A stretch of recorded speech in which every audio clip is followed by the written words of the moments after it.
Hey, this is Ming here from agentsofspeech.com. I'm a speech therapist, and in this video, I want to tell you the difference between autism and speech delay. So when we're talking about these two, let's first define it, okay? Speech delay is actually a very huge term, okay, for what I like to believe to be is actually like a language delay or disorder. I've actually made a video about this and I'll link it somewhere here. Speech delay just in a nutshell means they lack the abilities to communicate, to express themselves, as opposed to like the other children of their same age, okay? And autism, I will not attempt to actually define it, okay? Because I'm a speech therapist, I'm not supposed to make any diagnosis on it. So ethically, I think the best way is actually just to provide a definition down below in the description from DSM-5, which is basically the criteria they use to diagnose autism. Okay, so why do we want to talk about this? And the reason is there's a lot of parents who come to me and say, hey, I've seen a doctor and they said that, your child is autistic, not speech delay, or like they are speech delay because of autism. Well, I'm not in a position to diagnose autism or anything like that, but I am in a position to comment about like communication disorders, which is practically speech delay. And what I want to let you know in this video is that yes, children on the spectrum, on the autism spectrum, do have a certain degree of language disorder. Does it happen 100% of the time? I cannot say, okay? There isn't really a statistic for it. But for now, what I can tell you is that to some extent, to some level, if your child is on the spectrum, there will be some deficits. There will be some parts of language that's missing.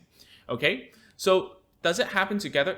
In a nutshell, yeah, to some degree. Okay?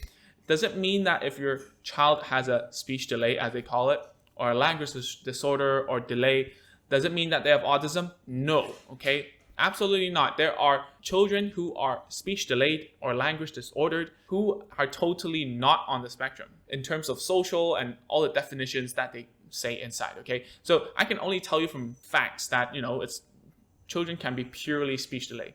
It doesn't mean that they have this, they are on the spectrum. If you've been on this channel and listened to me or read my articles, you will know that I'm not a big fan of having a diagnosis, putting a label on your child and determining what you should do with them because of that label, okay? In the diagnosis, we should always be looking for what your child can do and cannot do. The diagnosis helps other professionals to communicate between each other and give an idea about how the child is, not to determine the fate. To be fair and sticking to ethical codes, I think that the best idea for you is to seek for a diagnosis from a professional that you trust, all right? The biggest reason why you want a diagnosis is probably because you believe that you want your child to have certain services and the diagnosis helps you to get it, okay? If you're in a country where this doesn't matter, where the diagnosis doesn't help you with getting more benefits and welfare and also therapy, then you don't really need that, as long as you know what your child can and cannot do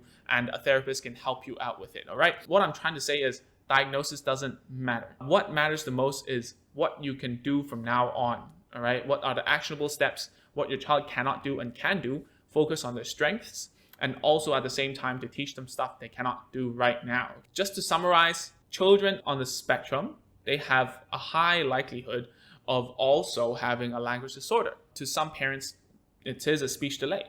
Can a child be only speech delay or language disordered but not have autism? Totally yes, okay? There are pure speech delay, language disorder cases that you don't know why, the reason behind it, okay? And most of it, we don't know the reason why their language is just disordered. We just don't know why. And the population where autism is with language disorder, we can associate it with each other and we kind of know, okay? But at the same time, we still don't know. To have a better idea, I would strongly recommend that you get some advice, some professionals that you trust. If you are in a country where you cannot do this, then I would urge you to leave a comment below and I'll make a video about it, but I am in no position to make a diagnosis for autism, okay? And even if there were signs of autism, I would still recommend some of the same things that I recommend to all parents and children, because there are some activities, tactics, strategies that work across for all children who are lacking in communication, okay? You have to focus on creating an environment where communication is fostered, you have to create an environment where your children have to communicate with you. Learn as a parent, as a teacher, as a therapist to actually cultivate the use of language and help the language development. So if this video was helpful, consider subscribing and liking this video. Comment below if you have any questions. It really helps with the YouTube algorithm to put this kind of content in front of parents like yourself. And if you haven't, you can go to agentsofspeech.com/checklist to download a bunch of tools and toys that I recommend parents to have at home at any level. So check those out, and I'll see you in the next video real soon. All right, bye.